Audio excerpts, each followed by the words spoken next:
Hello everyone, welcome to Mr. Noctory, boring ancient history stories for sleep. Tonight, we're heading to a place where you're not called a hero, you're only called, hey you, get up and take the watch. Where breakfast is a punch to the teeth in the form of stone bread. Not the postcard perfect Athens, not the muscular Sparta, but a dusty corner of camp where you are, a nameless mercenary. Welcome to ancient Greece.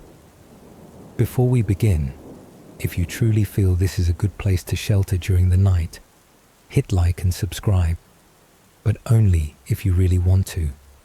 Like the rule in old taverns, only when you need a place to be quiet. And you know what I love most? It's looking at the comments and seeing where you're from and what time it is for you. Whether it's New York or Norway, 1 in the morning or 5 in the morning, you're still here, and I see you. Now dim the lights, turn on a little fan if you have one. Not because it's hot, but for the soft, buzzing sound. You don't wake up because of sunlight on your face, but because something is crawling across it. It's cold, it's damp, and you know for sure, this is not a good morning kiss from fate. It's a scorpion. More specifically, a scorpion bigger than your thumb, with a face like it's also doing mercenary work. You blow it off, curse under your breath, and sit up.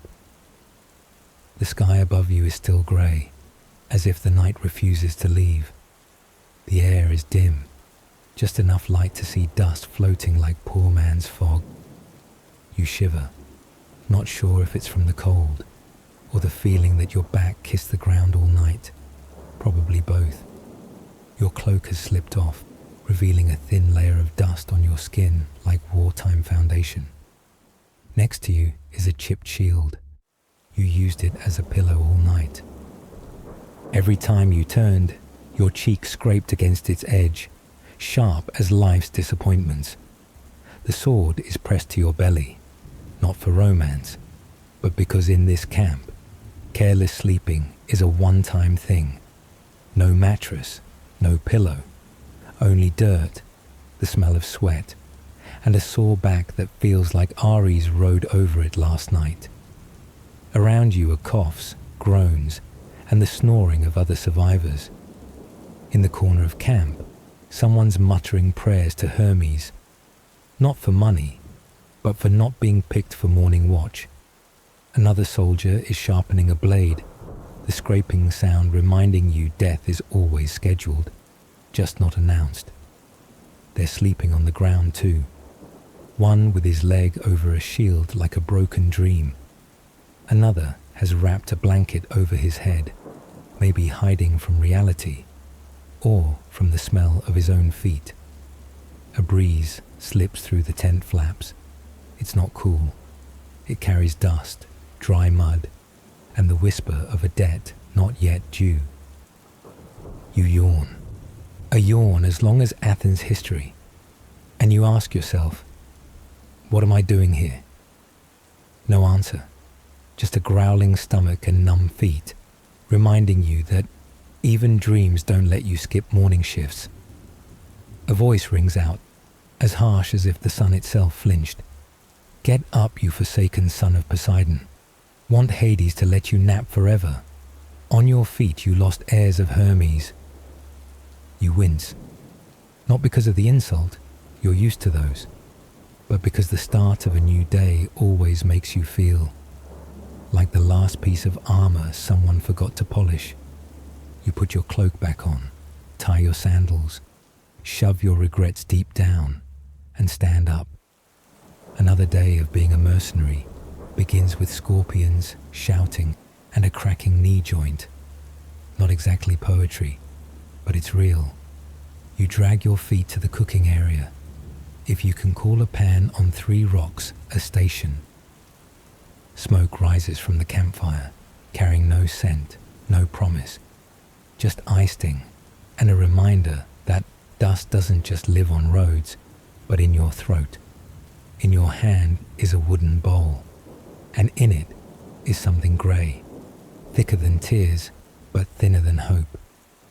If you're lucky today, you might find a piece of salted fish clinging to the bottom, the kind so dry you need a spear to pry it out. Otherwise, it's just grain porridge, sliding into your stomach like a reminder. Good food is a privilege, not a destiny. Barley porridge, no salt, no cheese, no surprises. Only a temperature that says, if you can swallow this, you deserve to live. Next to you is an old soldier, 3 teeth gone, all faith gone too. He looks at his bowl, then at the sky, like waiting for Zeus to sprinkle fried onions on top. No gods show up, just a fly landing on the bowl's rim, and quickly leaving again, maybe out of disappointment. You dip a piece of barley bread into the porridge. The bread's so hard it needs to be soaked 7 times like a cleansing ritual. Then you chew. The first bite hits your gums like a drum saying, "Drop out, kid." Your teeth knock together like they're suing you for abuse. You keep chewing, not for taste. In that moment, you remember childhood, eating toasted bread by the fire, your mother's hand feeding you with honey, with flowers. Now, it's just your cracked, trembling hand, holding bread like a crumbling piece of memory. Because hunger doesn't care whether you agree or not. Next to you, a comrade pulls out an onion from somewhere. Farther away, a group of soldiers whisper stories. One brags that his mother made olive-stuffed bread so good, Apollo stopped playing his lyre just to smell it. They all burst out laughing, then fall silent again. Like even laughter has a volume limit in this place of homesickness. He takes a bite. Tears roll down, maybe from the spice, maybe from memory. You look at him and feel something. Not because he's brave, but because you've got an onion too, and you're about to eat it. A breakfast with no joy, no scent, no protein. Just enough energy to crawl into. Another, even harder day. This is where that thing called soldier's spirit begins. A place where no one cares what your breakfast smells like. After a breakfast as bland as dishwater, you're herded to the training ground. No need to ask, no need to explain. Here, training means breathing with sweat and slamming face first into reality. The sun isn't even harsh yet, but you're already as wet as if the floor cleaned itself with your body. Dust flies everywhere, shield up, heavy as unspoken guilt. But for you, it's even heavier, because your shield's recycled from an old battlefield, dented on one side, with a broken handle tied back on with rope yanked from a tent. The spear broke last week, now patched with bamboo and fragile hope. The squad lines up. You all step into a phalanx drill, shoulders pressed, shields overlapping, spears pointed out like an angry porcupine.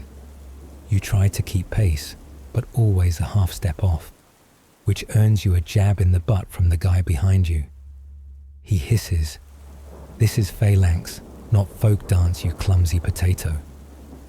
No uniforms. Just bruises, tired eyes, and shoelaces tied with torn cloth. The commander yells, "Standing like that?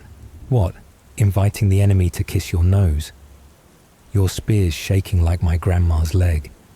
And you, your slash looks like you're busking in the market. You lower your head, too scared to talk back. Someone once argued. Now he's still guarding the camp gate, under a pile of rocks, with a little sign saying, "Died of stupidity." You start running, carrying your shield, your sword, and lungs dragging like oxen on a muddy path. Sand gets into your eyes, your sweat, every crack in your armor, as if the earth itself wants you buried early. You dodge a fake strike, miss and catch the wind. You strike back, hit the wind again. You slip, hit the ground. And the ground, it doesn't forgive. You lie there for a second, hearing laughter. Not at you, but at themselves, because everyone gets their turn. You push yourself up. Look at your knee, swollen red like a cursed pomegranate. It's okay, you think. After training, you might pour some watered-down wine over it. The 2-in-1 miracle liquid, disinfectant and painkiller. No gauze, no medic, just dirty cloth, ashes, and clenched teeth. Dignity probably just fell next to that rock over there. Training isn't about getting stronger. Training is about getting used to pain without being allowed to stop. After your sweat has soaked through every seam of your armor and your pride has been stomped like grapeskins at a Dionysus feast, you receive the order. Check your weapons, sharpen the blade, fix the grip. If your shaft's broken, you sleep outside the gate tonight. You return to your seat, dragging a spear nearly as long as your childhood dreams. Now chipped and battered, its head scratched like it had been in a fight with the very tree it came from. Someone once said your spear came from a dead man's leftovers. Maybe true. It still carries a faint burn mark like Zeus once glanced at it with judgment. You sit down, gently placing the spear across your lap, as if setting down a memory. Not out of love, but because it's the only thing that never left you mid-battle. You call it Eleni. No one knows why. You don't quite remember either. Maybe it was the name of someone you once loved, or the name of your old goat. You're not sure, but you still whisper to your spear. Some nights you slept with it in your arms, not out of fear, but because if you didn't wake up tomorrow, at least you'd be holding the one thing that understood you better than anyone else. Don't break on me when I need you most, not like Eleni. Beside you, a comrade is sharpening his sword with a slab of rock. He does it slowly, carefully, like he's stroking his ex's hair before the breakup. He says the sword belonged to his father, or someone who once lived near his father, passed down like an unpaid blood debt. He sighs. I used to hold this sword when I was a dumb apprentice in the forge. Still dumb now, just holding it to kill.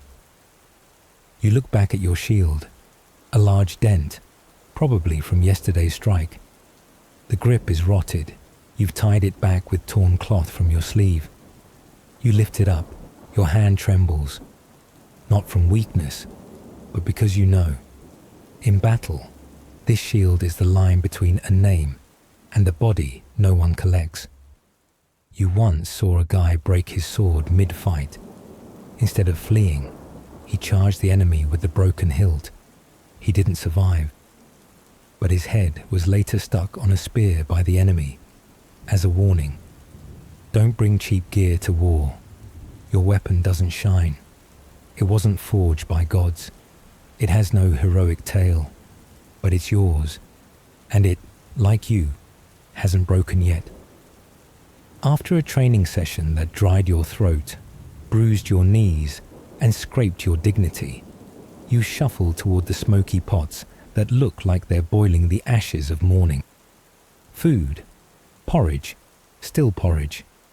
The only difference from breakfast is that it's saltier, not from seasoning, but from the sweat of the server.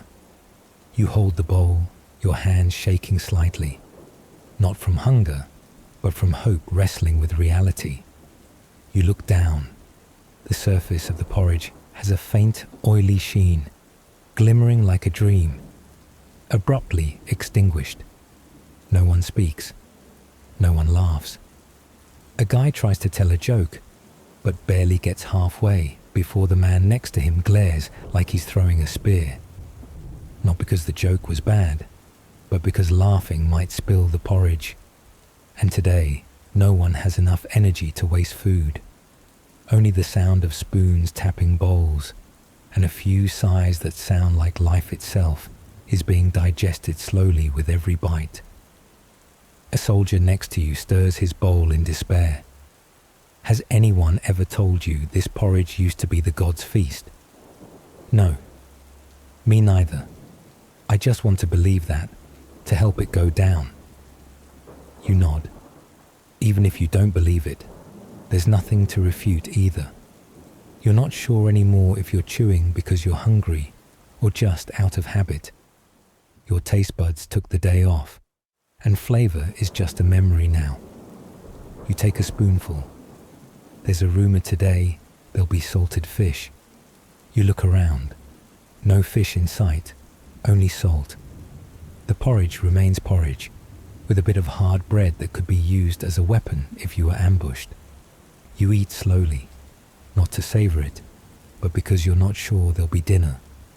Here, everything runs out, except exhaustion, hot, salty, and faintly tinged with the scent of yesterday. Next to you, someone quietly chews on dry bread, their eyes staring into the distance like they're seeing a roof they once knew.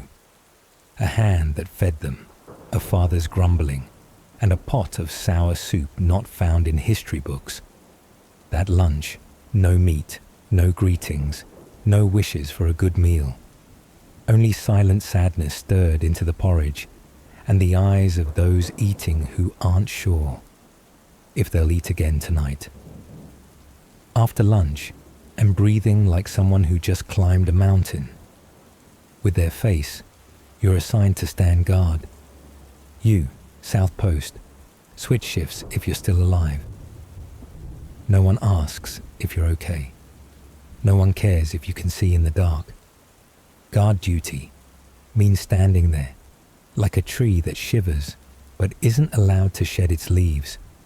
You carry your shield, hold your spear, eyes hollowed like a retired forest god. The guard post is a dirt mound. Wind slaps your face like a reminder. Dew on your neck feels like death placing a fingernail gently on your nape.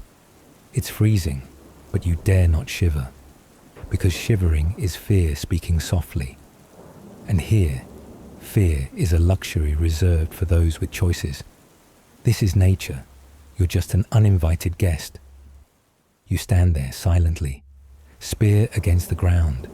You are a marker planted in the void. No name, no color, no banner.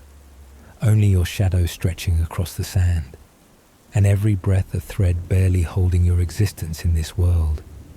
Trying not to nod off, trying not to think about desertion, trying not to sit, because if your commander catches you, he'll dig a hole for you to sit in, permanently.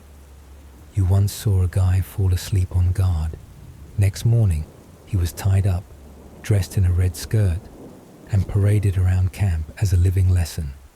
Since then, no one dares blink longer than 3 seconds. In the distance, something stirs, rustling. You hold your breath. The night is thick, and your heart is thin. Every tiny sound is a death sentence, because enemies don't send RSVPs, and nothing tells you if you'll survive tonight. You listen closely. Just a rat. A rat looking at you like it's also guarding you. You want to ask, "Hey, want to switch shifts? I'll pay in stale bread." No reply. You step back a little. You glance at the guy next to you. He yawns as long as your remaining lifespan. You panic, because if he sleeps, you'll guard for 2, and you're barely awake enough to guard your own soul, let alone someone else's life. Your spear points out like a half-hearted threat. Your stomach growls, not from hunger, but reminding you of all the bad choices that brought you here. You once wanted to be a musician. You once wanted to open a tavern. You once wanted to love someone named Thalea, but now you only love sunlight and a full night's sleep.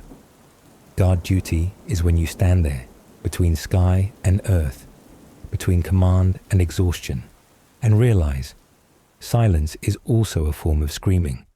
Just one no one bothers to hear. After a guard shift as long as hearers curse, you drag yourself to the stream, where the water isn't clear, but at least there are no scorpions. Today is laundry day. No one said so, but everyone knows, because the smell of war has risen like a minor god of stench. You take off your cloak. it hits the ground with a soft thud, not from weight, but because it's soaked with enough sweat to have its own soul. You look at it and sigh. It used to be red. Now it's a color you can't name, a mix of dust, grease, porridge water, dried blood, and 3 slips into the latrine pit. You step into the stream, cold, like a slap from Poseidon to his bastard child. You start washing, no soap. You use a rock to pound, and cold ash from the stove to scrub the experienced spots. Someone said, soak it in old urine for better results. You tried once. You swear that smell was worse than a midnight ambush. Scrub, pound, scrape. With your hands, with stone, with all the bottled up rage you have nowhere to put. Each stain is a memory, some from drills, some from real tears. A comrade nearby washes his pants. Neither of you look at each other, but you both hear the water, the scrubbing, and the sighs mingling in the air. It's the only clean thing right now. No one speaks of fear, but while washing, people talk about soup their mother made, a dog that once chewed their shoes, or the village well where they splashed water with their sister. Things that seemed unimportant turn out to be what keeps people from rotting inside. He says, what's the point of washing? It'll be dirty again tomorrow. You reply, same as living. Stay clean today if you can. Someone chuckles.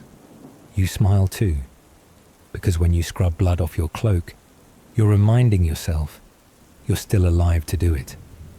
Laundry isn't just about cleaning cloth. It's about washing death off your body, so at least, when night falls, you're not sleeping with the scent of the fallen beside you. After laundry, eating, and being randomly yelled at a few times, you enter the rarest moment in a mercenary's life. Free time. Not long, not peaceful, but at least you can breathe without running.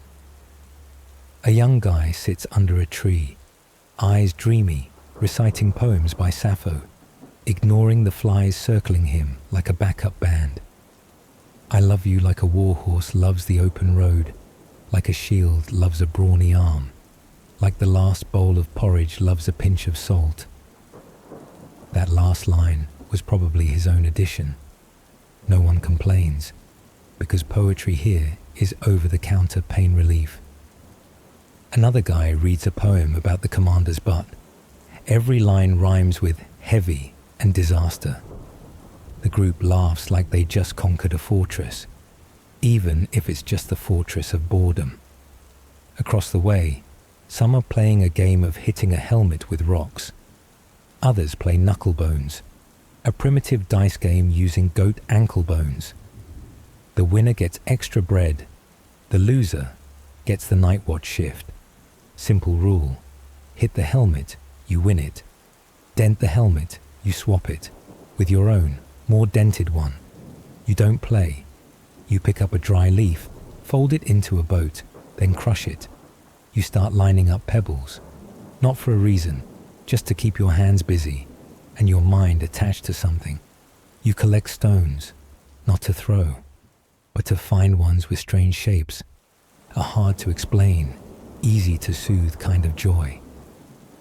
You find one that looks like an arrowhead, one like a goat's hoof, and a small round one. It reminds you of your sister's eye. Back then, whenever you came home late from school, she'd stand at the gate, looking at you like, got punished again, big bro. You keep that rock, not as a memory, but as proof that today you can still remember something kind. Free time, not for resting, but to escape war by looking at small, absurd things that make you smile. The sun sets behind the hill, leaving a red smear like blood no one bothers to wipe away. You drag your feet back to camp. They say, dinner time. You smile, not from joy, but because what's for dinner is a scarier question than news of an ambush. A pot of porridge is ready, still porridge. thinner than a politician's promise, hot enough to remind you that life can still burn your tongue without needing spice. But today, something special. Cheese, a small piece, white, soft, lying in the middle like a god lost in the wrong temple. No one fights over it. No one dares to be the first to touch it. Someone stares at the cheese, then scoffs. Someone else clenches their fist, like they're holding a knife instead of a spoon. One guy sighs, not from hunger, but because he knows he'll have to split the best thing with 8 people too tired to say thanks. And one stays silent, because chewing is easier than speaking right now. You look at it like seeing an X suddenly show up. While you're wearing torn clothes and holding a handful of porridge, someone says, "Let's just split it." Another nods. "How? Weigh it." In the end, the cheese is cut into 8 slices, each so thin you have to fold it twice to feel its thickness. You eat your share, no smell, no salt, but it feels like you just ate a piece of your own dignity. Something not quite delicious, but reminding you you're still human, not just a porridge-eating machine. Night comes like a torn blanket. You pull it over yourself, hoping the hole isn't over your heart. You lay your cloak, freshly washed this morning, on a patch of dry ground. Smart people rest their heads on helmets. At least it saves the neck pain. The truly tired use their arms, because who cares if you're around to feel it tomorrow? Your bed tonight is a layer of grass as thin as your faith in tomorrow. Pillow, a flat stone, hard, cold, and as unforgiving as the commander's glare when you dropped porridge on his foot. Everyone's lying down. No one says a word. The whole camp smells of sweat, damp cloth, animal skin, and reheated disappointment from lunch. You turn your back, not out of dislike, but to spare your nose. Someone turns their back. Someone hugs their spear like a lover, because at least it won't leave them. You lie on your back, looking at the sky. Stars shimmer. Beautiful, but not warming. You close your eyes. Your hand still on your spear's shaft, like shaking hands with survival one last time. Ears catching every rustle. A faint sound in the grass makes you open your eyes. Not a snake, not an intruder, just the night. But the night alone is enough to tighten your chest like a bowstring snapping in your dreams. Your heart stays alert, body weary, but your mind won't stop running. You miss home, miss Morning Street vendors, miss your creaky bed, still softer than rocks. You miss not having to worry about surviving when you close your eyes. Someone beside you whispers, "If I don't wake up tomorrow, give this ring to my mother."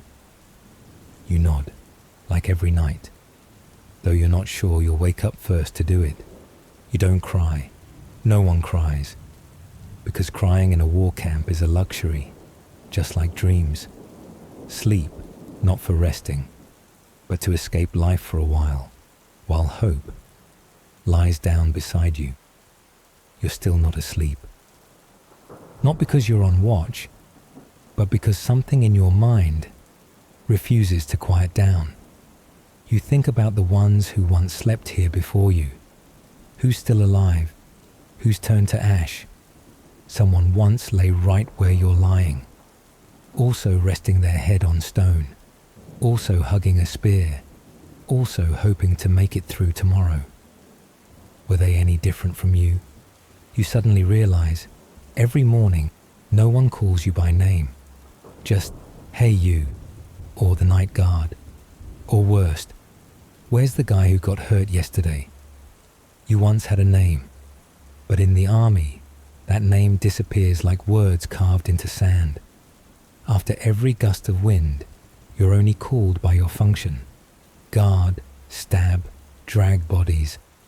No one cares what you like to eat, what you fear, or what you dream of.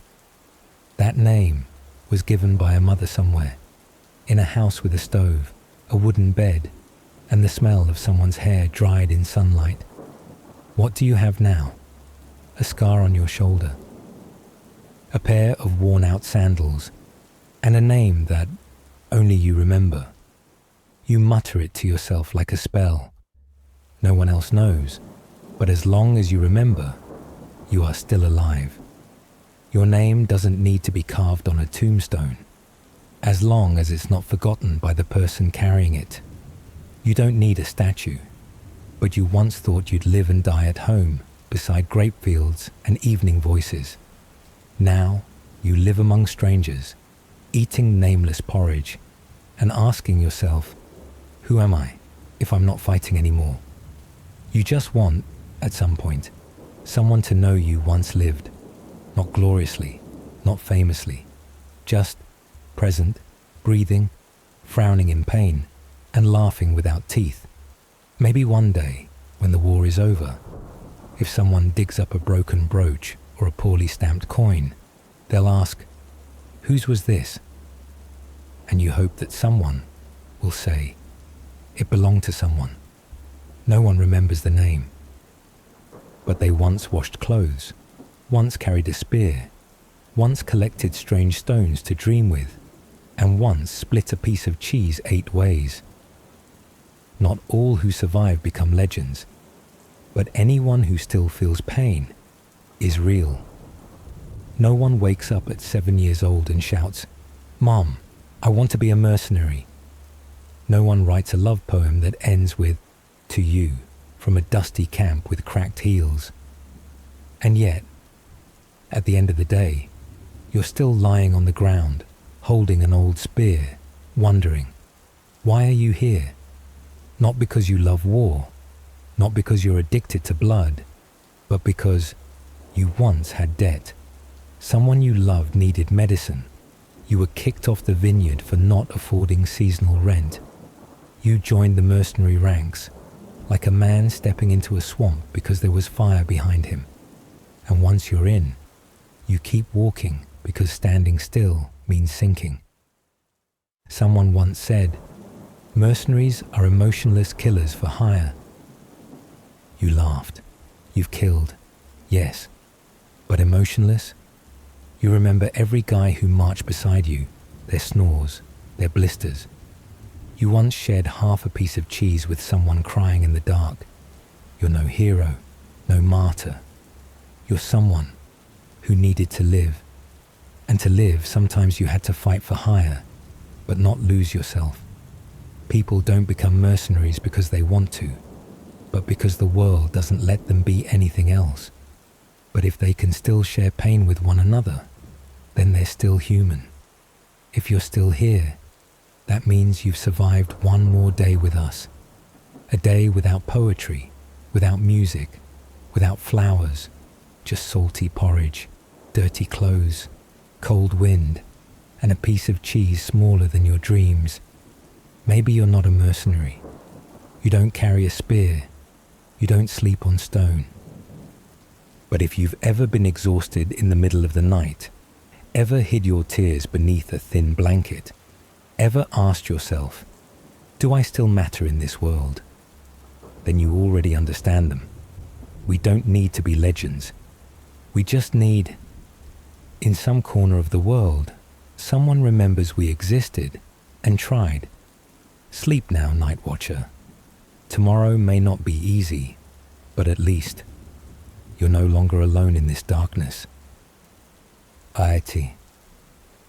No pastures, no minerals, no mainland large enough to grow wheat to survive the winter.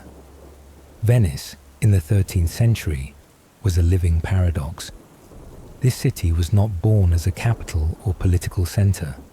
It was built from fear. After the fall of the Western Roman Empire, people fleeing invasions by the barbaric Germanic tribes sought refuge in the marshes along the Adriatic coast. From makeshift wooden platforms set on stilts, they created a society not dependent on land. but on adaptation and control of sea routes. From that beginning, Venice carried a strange identity. No need for vast territory, yet dreaming of dominating global trade. A city raised on wooden piles driven into salty lagoons. Every square foot of land was worth more than salt, and luckily they had salt to sell. They couldn't raise cattle, but they could command the Adriatic Sea. They had no standing army, but they could bribe the victor. They didn't build warships, but they commanded crusades by leasing vessels. Venice didn't need force. They had contracts, but their true secret weapon was information. Every Venetian merchant was a covert diplomat, a mobile intelligence hub. Trading in Constantinople, they eavesdropped on Byzantine court intrigues. Anchored in Alexandria, they not only unloaded cargo, but exchanged news on Muslim trade routes.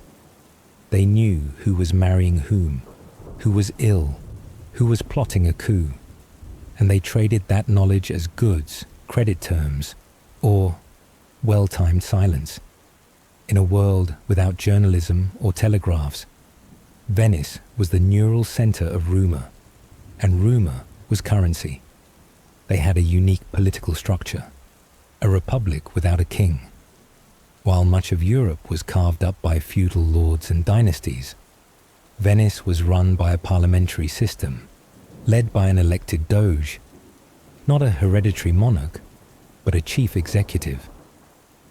Power in Venice didn't lie in swords, but in votes, ledgers, and documents sealed with red wax, and they sold everything. Timber from Slavonia, iron from the Alps, wheat from the Po Valley, cloth from Egypt, amber from the Baltic, ivory from Sudan, silk and gems from China. But they didn't just sell goods. They built logistics infrastructure everywhere. Fonduks, warehouses, public baths, consulates, churches in Alexandria or Constantinople. Wherever Venetians went, they built trade infrastructure. They didn't need to conquer land. They only needed a room near the throne to hold their contracts. But what they sold most couldn't be weighed or measured: location. Venice's location sat at the crossroads of 3 continents, between the mysterious East and proud Europe. And they knew it. In 1204, during the Fourth Crusade's bloodshed, Venice cleverly turned its ships away from old allies toward Constantinople. The largest Christian city in the world was sacked, and most spoils, bronze statues, mosaics, even holy relics, were shipped straight to St. Mark's Basilica. Venice was more than a trade port. They were a silent architect of regional politics, and treasure thieves in merchants' clothes. At the heart of that lagoon city was a Dalmatian origin family, the Polos, wielding no official power, holding no high office, yet understanding how Venice ran the world, not by force, but by connections. They were the epitome of Venetian merchant class, absent from royal chronicles, but the backbone of the Republic. Without seats in the Great Council, they handled information networks, coordinated goods, and had enough experience to sniff out opportunities unnoticed by whole continents. And they were about to go further than anyone before them. And they were about to go further than anyone before them. The year 1260. While Venice was consolidating influence in the Black Sea and Constantinople, 2 merchant brothers, Niccolo and Maffeo Polo, left the city and crossed the Bosporus Strait.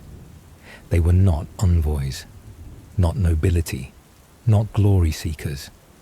They were simply seeking new markets, like any other Venetian merchants. Buy low, sell high, avoid war.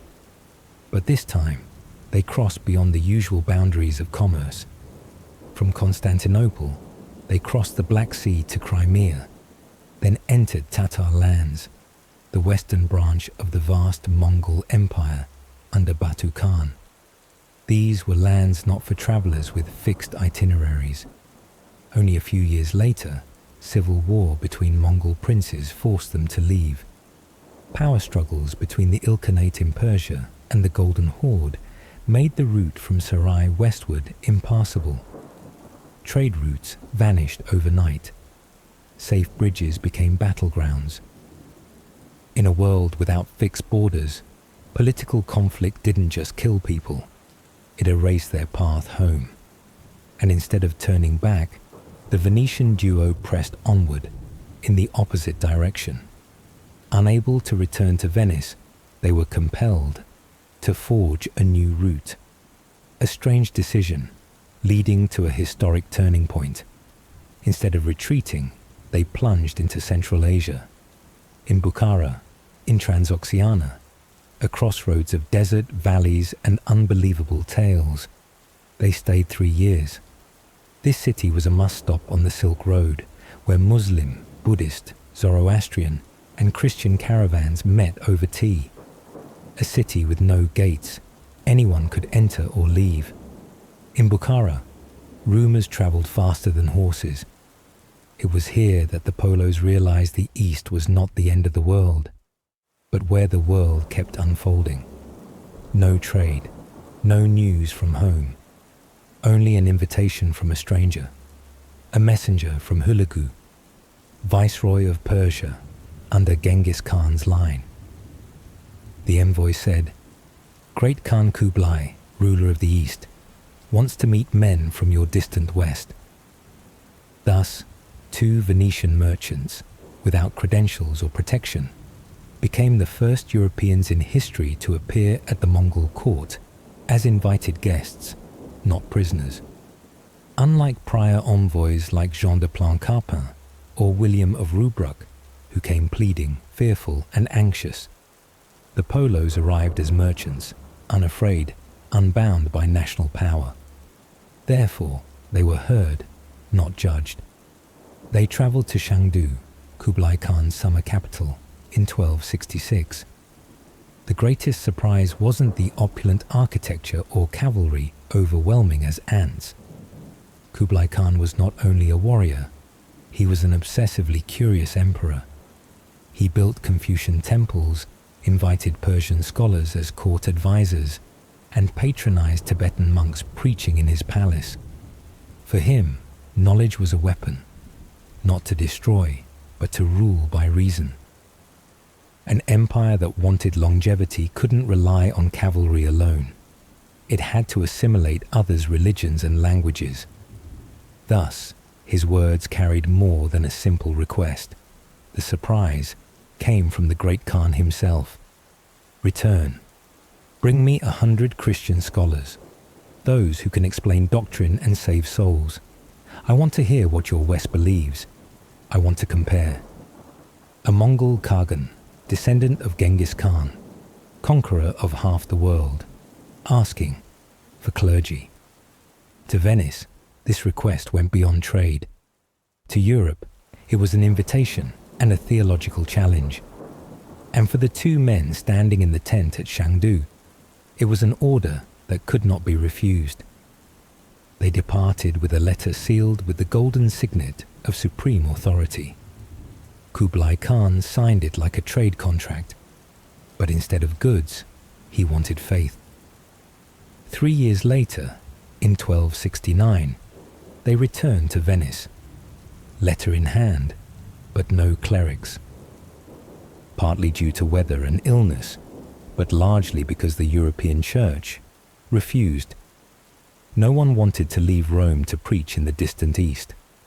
No one wanted to travel thousands of miles just to meet a pagan. They declined out of fear, arrogance, and theological infighting. While a Mongol emperor thirsted for knowledge, the Western Church shut its doors, not for lack of ability, but because of pride. Their journey was hindered by weather, sickness, and ecclesiastical bureaucracy. But this time, they did not return alone. This time, one more man would go with them, Niccolo's 15-year-old son. His name was Marco. When Niccolo Polo returned to Venice in 1269, the boy Marco was 15 years old. He didn't remember who his father was. That man had left before Marco was born, carrying unfinished business and a strange promise from an emperor at the far end of the East.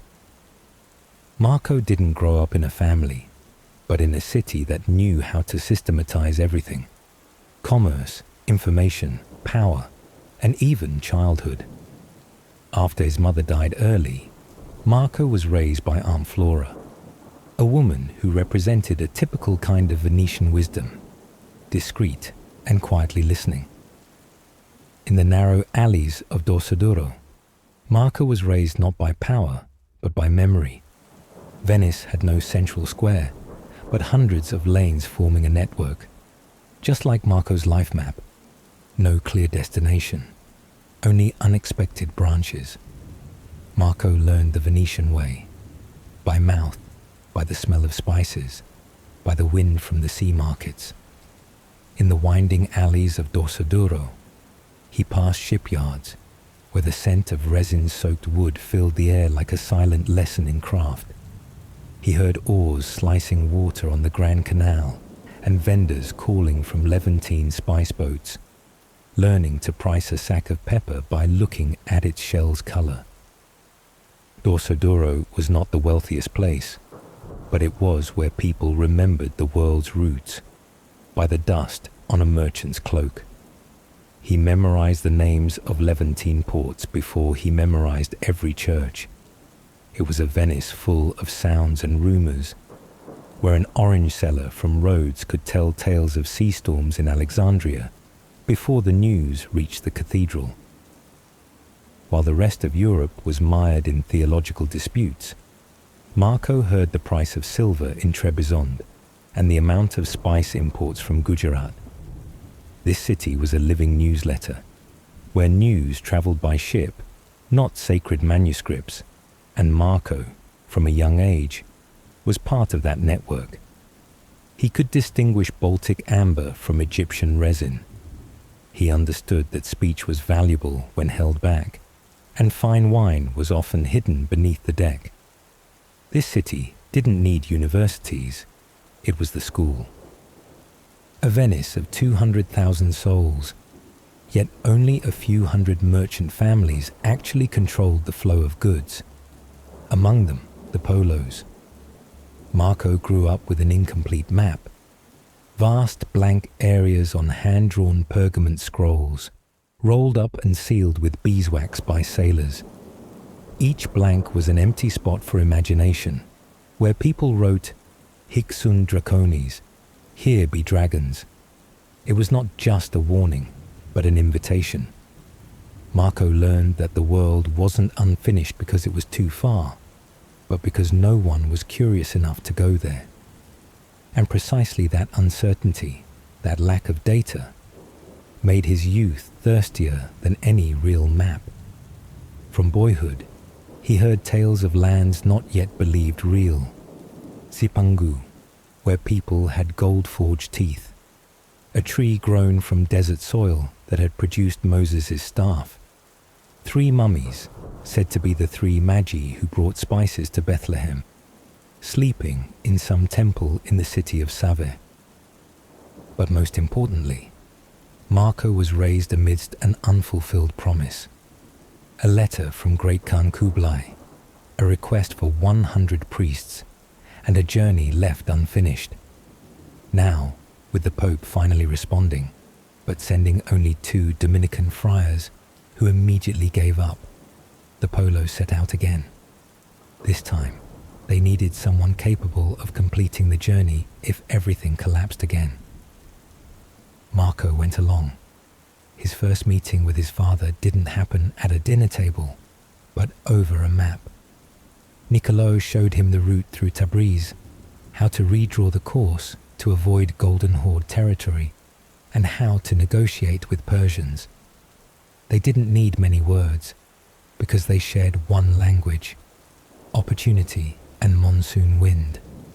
Not because Marco knew exactly where he was heading, but because since birth, he had been on a route someone else had started. He was the extension of a memory, and the only one who could carry it to completion. No one really knows the exact route Marco Polo took to reach Kublai Khan, because in the 13th century, maps weren't tools for navigation. They were illustrated prayers. The most common maps of that time were TO maps, Orbis Terrarum, which divided the world into 3 parts with Jerusalem at the center. Asia was at the top, taking up half the map, but it had no city names, just the inscription Hic sunt dracones, here be dragons. Marco grew up in a world where geography was mythologized. What he recounted didn't come from a compass, but from curiosity held back by campfires, desert winds, and the superstitions of the era. Even he, in his later memoirs, wasn't sure, because that journey wasn't recorded by compass and coordinates, but by memory, emotion, and tales fragmented by sandstorms, exhaustion, or simply the jumbled mind of a survivor. It's known that the 3 Polos departed Venice in 1271, carrying a letter from the Pope, some holy oil, and 2 Dominican friars, who gave up right at the beginning. From that point, the journey became a narrative, and like all narratives, it started unclearly. They crossed the Middle East, from Acre to Ayas, now Yumurtalik, Turkey, then through the provinces of Armenia and Iran. They intended to board a ship from Ormuz to reach India, but didn't. No one knows why. They turned north, circling up toward Khorasan, as if they were lost or being pulled by something unseen. Marco described the Armenian region with judgmental images. The Kurds were bandits. The merchants were cowardly. He didn't realize he was passing through lands of nomadic tribes, not looters, but people simply living by the rhythm of their flocks. In Baghdad, once the great scholarly center of the Islamic world, he merely passed through. Marco didn't understand their educational systems, nor did he see the wealth of medical knowledge that Europe itself had once borrowed. This made him no different from other travelers of the time, like Jean de Plancarpin or William of Rubruck, who had also been to Mongolia, but wrote in the tone of envoys, not storytellers. Marco differed in that. He didn't write to report, but to pass on experience. Instead of listing locations, he described atmosphere. Instead of verifying information, he recalled from memory. And because of that, his journey, though full of errors, became more vivid than any report of the era. But then, when he reached Tabriz, he paused. Tabriz wasn't just a stop. It was where he first truly felt the intersection of 3 worlds: Islam, Mongol rule, and Western Christianity.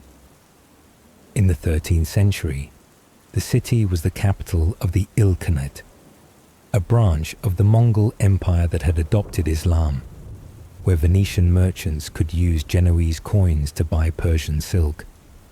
Here, Marco saw an eastern version of Venice itself: cool water channels, marketplaces where each stall was its own small nation. And he wrote, without hiding his admiration, that if not for Venice, Tabriz might have been the center of the world. He wrote of shady gardens, large markets full of fruit and clean water, and a city which he claimed was as beautiful as Venice. Only when Marco paused did his storytelling become clear. His world was a series of broken film reels. Only when he stayed long enough did we get a sharp image. And that is what made Marco's journey unique. He didn't draw maps.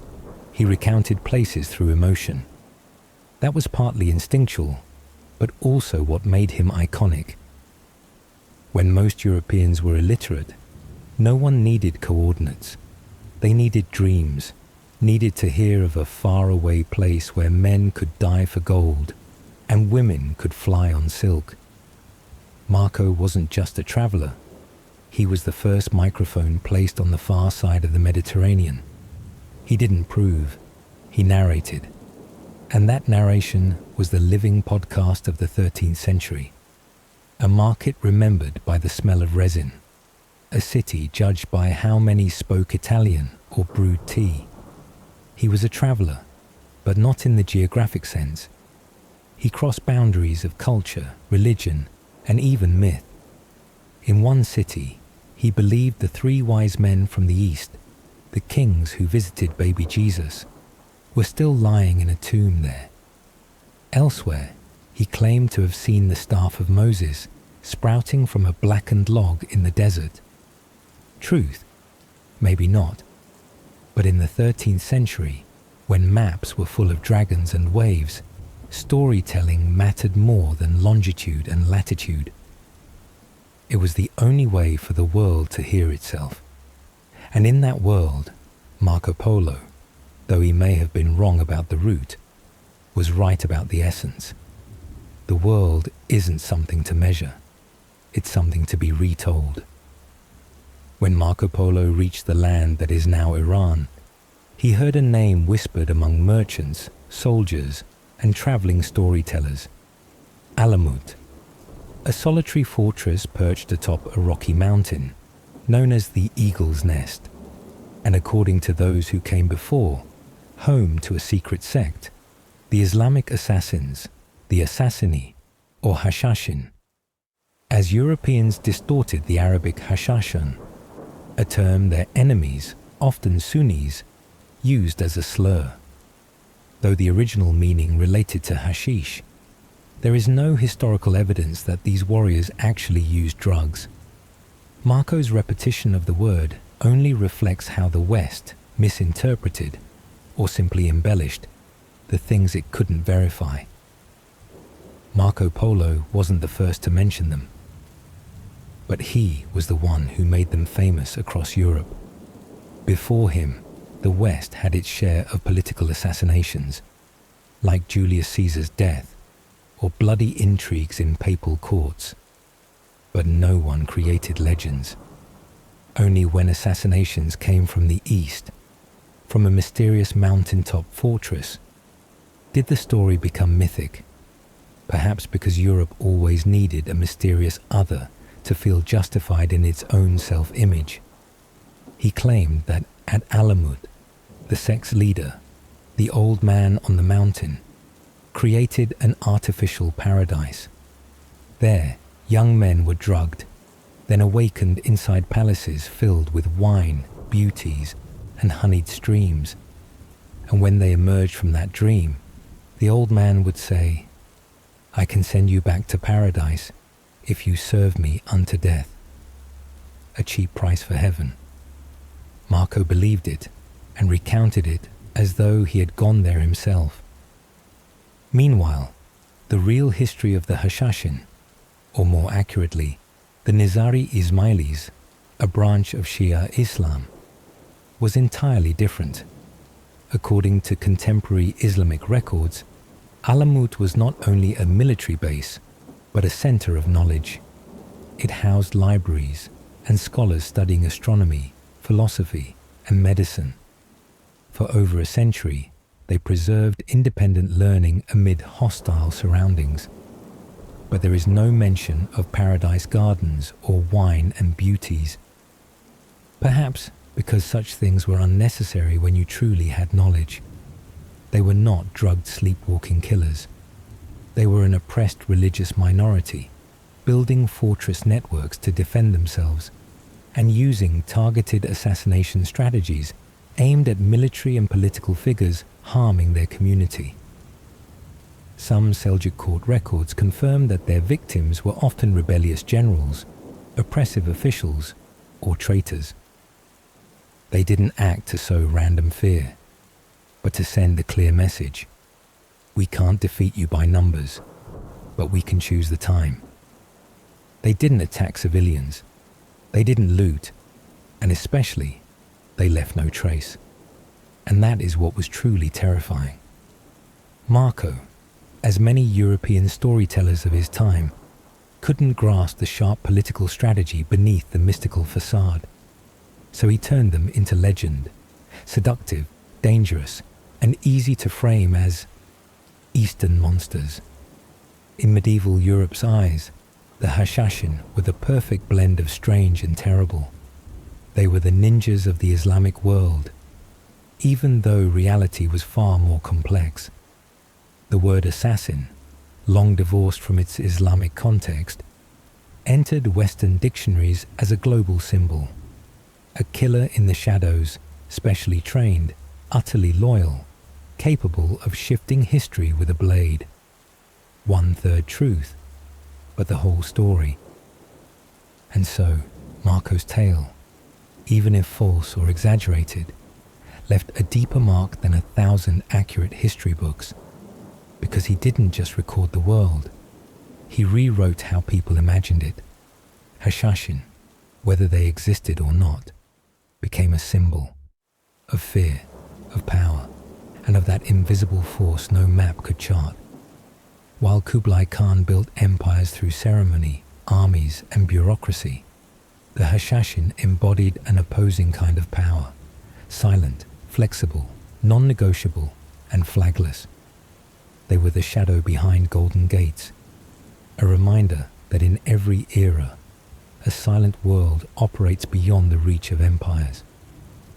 In the summer of 1275, after nearly 4 years wandering deserts, steppes, mountain passes, and foreign empires, Marco Polo, then 22, finally set foot in Shangdu, Kublai Khan's summer capital.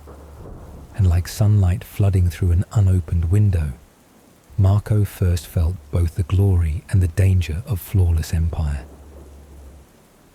Light from a world organized like paradise Shangdu was nothing like Marco had imagined, even though he had imagined much.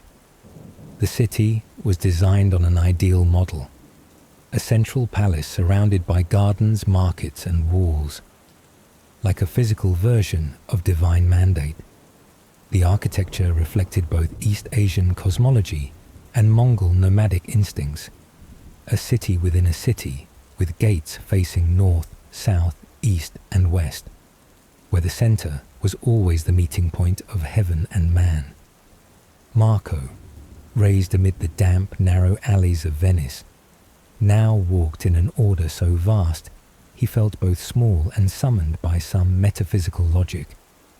The palace was made from white marble with golden glazed roofs, long corridors covered in landscape paintings, interwoven with Persian-style animal motifs. Artificial gardens housed lions, peacocks, and even elk, living among man-made lakes and graceful boats. And at the center stood Kublai Khan, emperor of any man's imagination.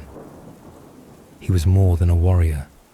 He was a conductor of an empire that ruled even those who could not read. Thousands of officials, merchants, poets, priests, and engineers from across Asia and Europe were present, and they all submitted under the discerning gaze of a single man.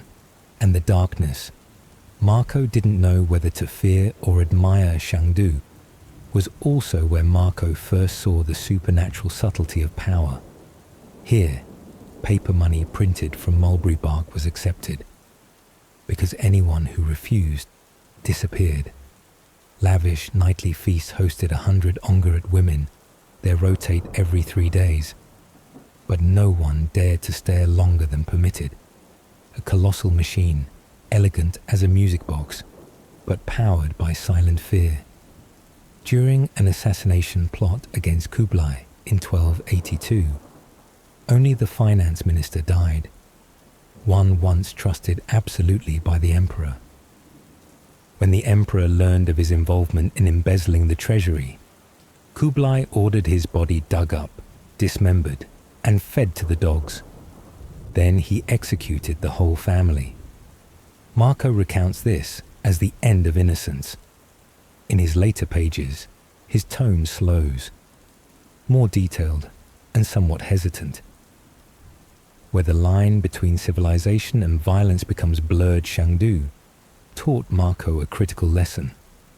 Absolute power doesn't need to roar. It simply needs to be everywhere without ever fully revealing itself. And from that moment, he began observing differently, no longer as the dreaming Venetian boy faced with empty maps, but as a witness silently carrying a dark secret. Marco didn't know that more than 500 years later, Shangdu, or Xanadu in Western legend, would become a symbol of fallen utopia, of emperors who built paradise only to be buried within it. Like Versailles under Louis XIV, or the Forbidden City in Beijing, where supreme power comes with total isolation. And perhaps Shangdu was the first Asian version of this dream, radiant, controlled, and eventually empty.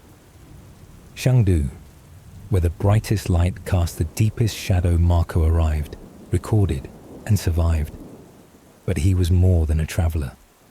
He carried the gaze of Prometheus, the thief of Olympus's fire, bound forever for his theft. Marco, a young European, was exposed to a civilization so complex, so coherent, that it shattered every model Venice had taught him. Like Odysseus returning from travels, he was no longer the same.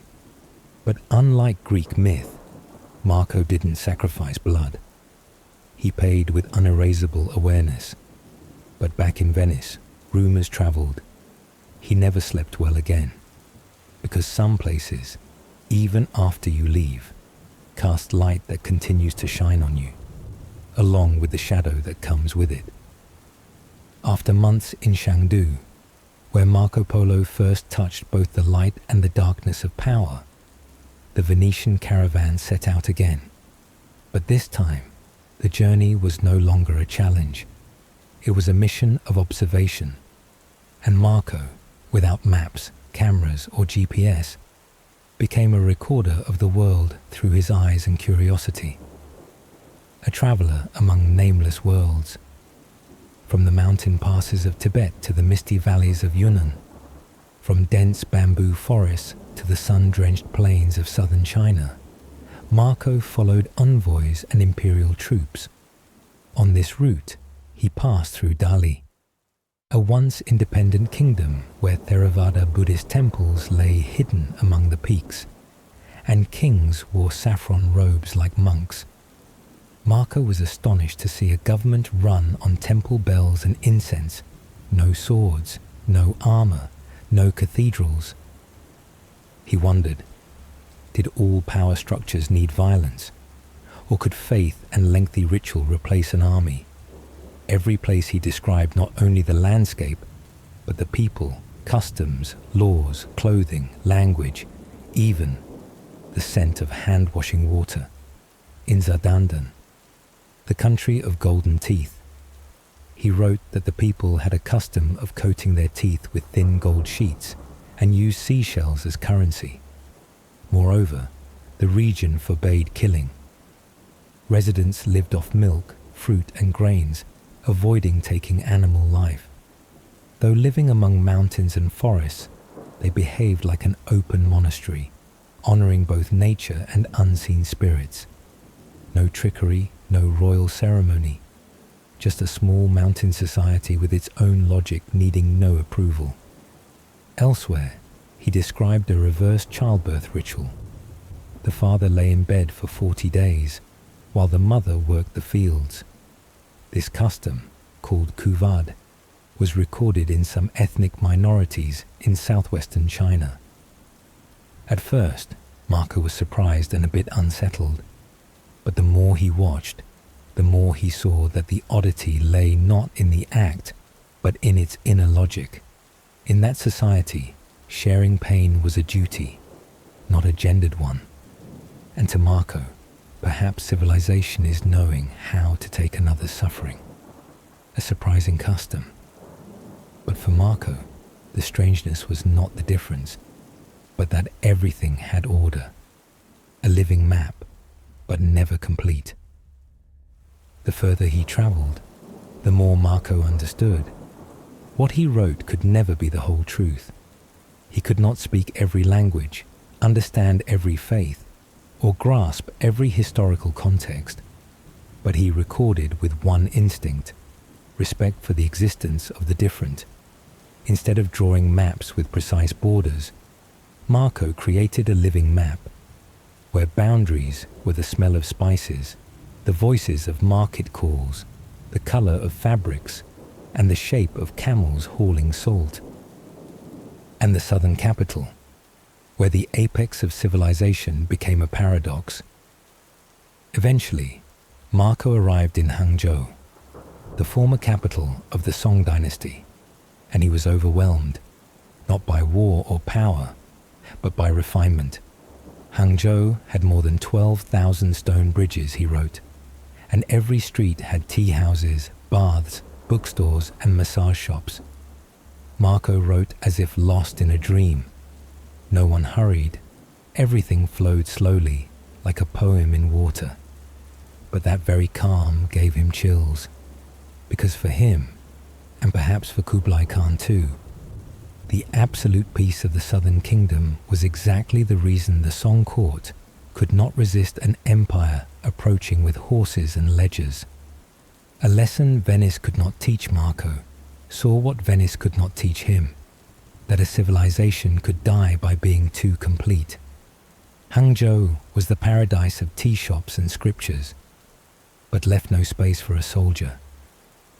From the silk curtains to the ritual of pouring tea, everything was an art, and also a weapon too soft before Kublai Khan. Marco didn't write this as a conqueror. He wrote as a traveler who understood, not everyone weaker is a victim. Sometimes they just don't believe violence still exists in the world. An explorer who doesn't draw maps, but draws how the world works. And so, every land, every community, every ritual, every wedding song was recorded by Marco. Not to control, not to plan, but to remember. Because to him, remembering was a political act. Marco Polo did not become a cartographer, but in his book, he showed some places, once you pass through them, turn you into someone else. And for Marco, that someone else became the bearer of a map of the world, with no clear borders. Marco Polo had traveled nearly the full Great Arc, from Constantinople to the Tibetan plateau, through lands whose names no Venetian had ever heard. But it was in Hangzhou that he truly felt small, not because the city was too vast, but because it was too perfect.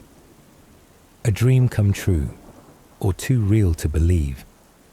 In his Dévisement du Monde, Marco described Hangzhou as an earthly paradise. He wrote, "There is no city in the world comparable in beauty, number of bridges, or prosperity. The city has more than 12,000 stone bridges, enough that a mounted caravan could pass without dismounting." Even though everyone knew that number was exaggerated, no one blamed him, because Marco saw what figures cannot measure, the feeling of a boundless city. Hangzhou, the former Song capital, still gleamed with open libraries, steaming tea houses, riverside night bazaars, communal baths, and water puppet theatres. The city was divided into districts with clear functions: textile, books, lanterns, folk art. Each alley was its own stream, yet none collided. No fences, only custom. Every morning, tea vendors set chairs precisely, poetry reciters arrived on time, and the whole city hummed a daily song without a conductor. The final bridge, between reality and dream, the figure of 12,000 bridges may have been imaginative or memory blurred by a long journey. But the real bridge Marco saw was the one connecting emerging European civilization and an Asia that had reached the pinnacle of organization. Hangzhou rendered him speechless, not by grandeur, but by existence. A city with water systems, waste management, mobile libraries, and a seasonal work schedule, not by hour. Marco was particularly amazed to learn that Hangzhou had entire fleets to collect garbage at night, underground drains that kept the streets clean. Things even his Venice had not dreamed of. The city was not just clean, it was suspiciously quiet, as if hundreds of thousands lived without pushing or jostling. When civilization doesn't need a flag, Marco described a society without stone castles or gleaming armor, but with thousands of tea sellers, paper makers, lantern artisans, and poets selling verses by the West Lake. Women in Hangzhou were not just housewives. They were tea vendors, poets, festival organizers. Marco noted women sitting at bookstalls, reading poetry and selling spices, a sight Venetian women only knew behind windows. Hangzhou's urban space was not divided by gender.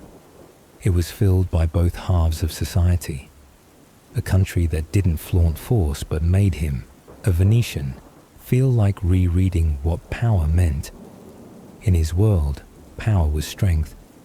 But in Hangzhou, power lay in making hundreds of thousands breathe together without shouting. And what Marco did not see, beneath the silks and scents lurked undercurrents. The song court had fallen. The people still mourned.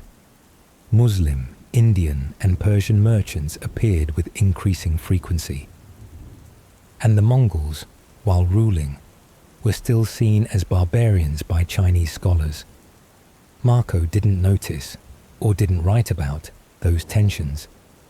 Perhaps because he was mesmerized by the order of stone-paved avenues, or because he didn't know how to express the sense of a city on the verge of losing its soul. Hangzhou, where refinement became Achilles' heel, there was something Marco intuitively understood. Even if he didn't write it, this civilization was too smooth to resist, because when systems operate too well, the people of Hangzhou saw no reason to take up arms, and in Kublai Khan's century, not taking up arms was being conquered. And Marco, who saw a world about to vanish, Marco didn't use the word sad, but when writing about Hangzhou, there was a silent sense of loss. Maybe because he saw this place not as Venice's future, but as the past of a world about to be buried, not by poverty, but by faith in stability. Marco left, carrying the image of those bridges.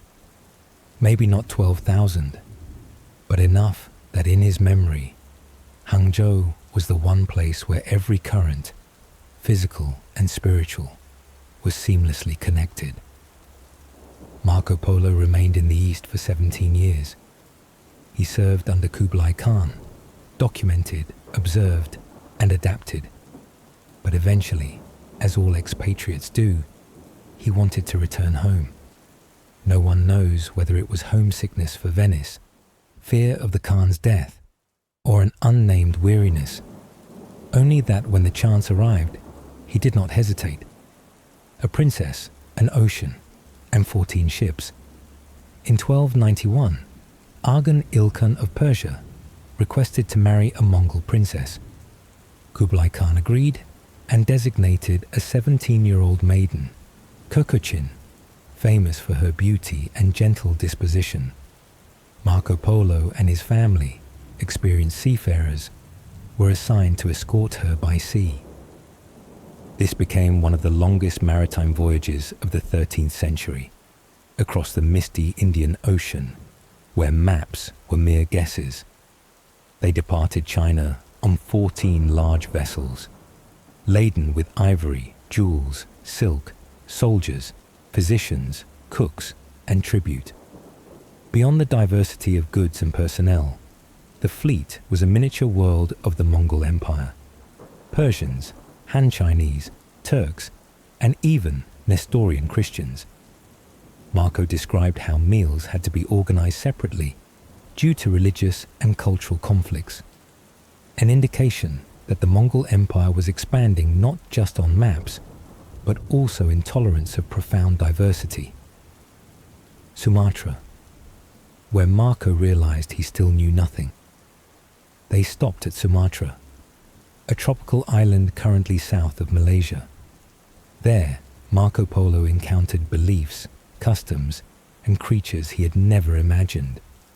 He described tribes who lived naked, married in random order, ate each other if necessary, and used dogs to hunt humans. It was a typical European viewpoint heavy with prejudice, but it also showed his attempt to understand despite maintaining distance. Sumatra was where he learned that maps were not only inaccurate, but incomplete. India, a civilization too ancient to impress India, the land of incense, camphor, ivory, and redwood like glowing coals. Choosing the maritime route across the Indian Ocean was not just about wind direction. It was part of a grander ambition to connect trade between China, India, Persia into a trans-Asian maritime route. Marco was not merely escorting a princess. He was part of Kublai Khan's large-scale experiment in unity through seaborne commerce. Marco described a land wealthy, complex, and so ancient that everything had once been legend. He told of barefoot sorcerers walking through fire, a man with a tail, and an aquatic people, all lying between truth and imagination. Despite his skepticism, Marco seemed to acknowledge civilization was not invented by Venice. It was already present in many places. He had just never been taught to see it. Sumatra and Ethiopia, where boundaries between human and legend blur. The expedition then visited Sumatra, an isolated island where Marco described people living on roots, catching birds with their bare hands and singing against the wind to call whales. Then Ethiopia, where he saw elephants, camels, and a tall-necked creature he called horse deer, meaning the giraffe. Perhaps it was exaggeration, but perhaps, for the first time, Marco described strangeness with respect rather than fear. A journey without an endpoint. Marco wrote that among over 600 who boarded, fewer than 20 survived the voyage. He didn't specify death causes, but similar records suggest malaria, typhoid, scurvy, intestinal parasites, and exhaustion were the main culprits. At sea, even a pustule could turn into a fatal ulcer. The return journey was a brutal test, not of loyalty, but of resistance to nature itself.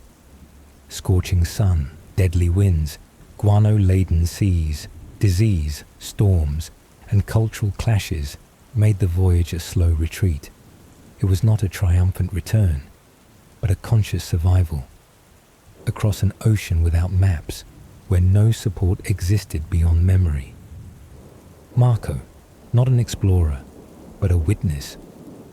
By 1295, Marco, his father and uncle, finally returned to Venice.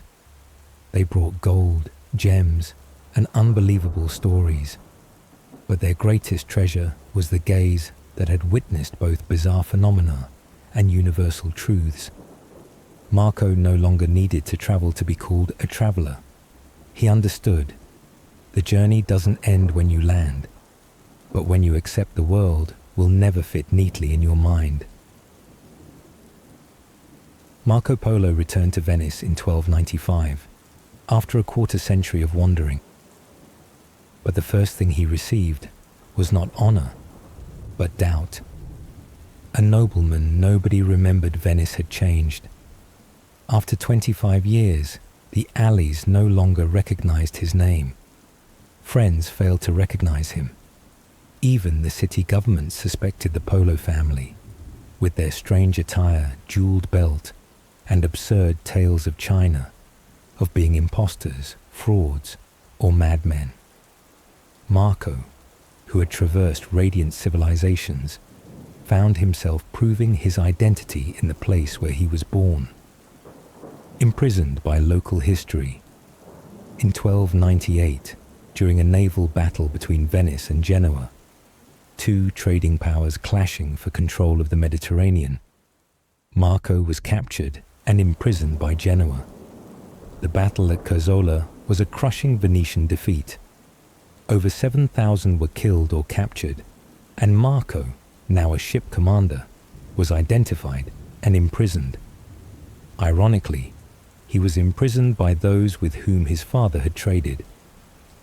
In Genoese custody, he was no longer the storyteller, but the vanquished.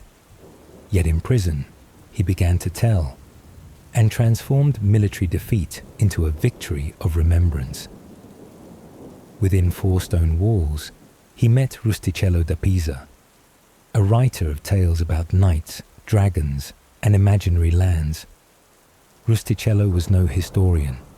He was a novelist, skilled in telling stories of King Arthur, round table knights, and dragons. When Marco shared his journeys, Rustichello applied his techniques, a grand opening, clear characters, and emphasis on mystery. Marco recounted fact. Rustichello polished it into legend. Their strange fusion created a hybrid literature, half document, half epic, a teller of fantasy paired with a man living a fantastical reality. When these worlds collided, Dévisement du Monde was born. Not a diary, but an emotional map. Marco did not write a memoir. He told a tale, and Rustichello recorded it, sometimes in order, sometimes by impulse. The book does not follow geography. It follows impressions, memories, and the choices of a survivor. Some places are told 3 times. Some lands are skipped entirely. Some events he witnessed, some he heard, and some only he knew. Yet in that imbalance, the book tapped directly into Europe's imagination, a continent that had never seen China, but was ready to believe a strange world lay waiting somewhere. A book nobody believed, but everyone read. The most dangerous reader, Christopher Columbus. Nearly 200 years after Marco's death, a young Genoese sailor named Christopher Columbus carried his book as a guide. Not because Columbus believed everything Marco wrote, but because Marco proved the world out there could be reached. In his journal, Columbus often quoted the Venetian, convinced he could sail westward to the same China Marco had visited. Marco Polo, who traveled east to tell the story. Columbus, who sailed west to start a new one. Between those 2 voyages lay a bridge built of imagination. And Marco knew when to stop. Marco died in 1324 at age 70 in Venice, the city he had left, returned to, and never left again. He became neither a general nor a school founder, but his 3 daughters, Fantina, Belela, and Moretta, married into respectable families, carrying dowries far richer than any Venetian had dared to dream. In his will, Marco wrote, "I have not told everything." No one knows what he meant, but perhaps he understood. The untold is the most important part of memory. Marco Polo did not die in a naval battle. He did not disappear at sea. He was not poisoned by an Eastern palace maid. He died in bed, in Venice, on a cold January day in 1324. A death too ordinary for an extraordinary life. When Marco passed away at age 70, he was no longer the center of attention. No crowds came to bid farewell. No historian recorded it immediately, no monuments. But what he left behind was not in Venice, but on the map of Europe's collective mind, because he opened the door to another world, then quietly closed it. What remained?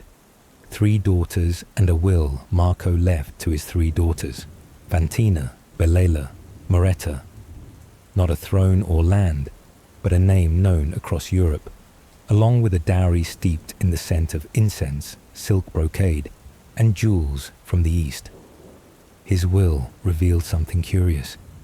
He owned many Asian goods, yet lived modestly, almost without display, perhaps because he had seen enough. However, Marco's will also raised many questions.